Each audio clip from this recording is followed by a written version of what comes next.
இந்தியாலே கண்தானம் அதிகம் செய்யற ஒரு கிராமம் தமிழ்நாட்டில் தான் இருக்குன்னு உங்களுக்கு எத்தனை பேருக்கு தெரியும்? தமிழ்நாட்டில் கன்னியாகுமரி டிஸ்ட்ரிக்ட்ல வில்லுகுரி அப்படிங்கிற ஒரு ஊர் பக்கம் மாடத்தட்டுவலை அப்படிங்கிற ஒரு கிராமம் இருக்கு. இந்த கிராமம் தான் இந்தியாலே அதிகமா கண்தானம் செய்யப்படுற கிராமம். தான கிராமம் அப்படின்னு அழைக்கப்படுற இந்த கிராமத்துல 10,000க்கு மேற்பட்ட மக்கள் வாழ்றாங்க. இதுல 5,000க்கு மேற்பட்ட மக்கள் கண்தானம் பண்ண தானா முன் வந்து ரெஜிஸ்டரும் பண்ணியிருக்காங்க.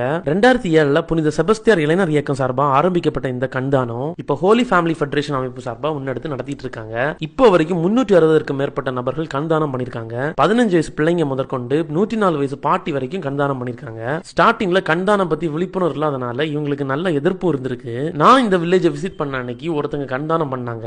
கண்தானம் பண்றவங்களோட கருவிழியை மட்டும் தான் எடுப்பாங்க. அதை எடுத்துட்டு ஆர்டிபிஷியல் கருவிழி வச்சிருவாங்க. கண்தானம் பண்ணிருக்காங்கன்னு கண்டே பிடிக்க முடியாது. பல பேர் நினைக்கிற மாதிரி கண்தானம் பண்ண அப்புறம் கண் ஓட்டையெல்லாம் இருக்காது. மாடத்தட்டுவலை கிராமத்தை பார்த்து இன்ஸ்பயர் ஆகி நாகர்கோவில் குருசடி, வெட்டூரி மடம், கல்லு விலை, வெள்ளிச்சந்தை, அப்பட்டி விலை, மிளகு மூடு, பூட்டேற்றி, மாத்திரை விலை, நுள்ளி விலை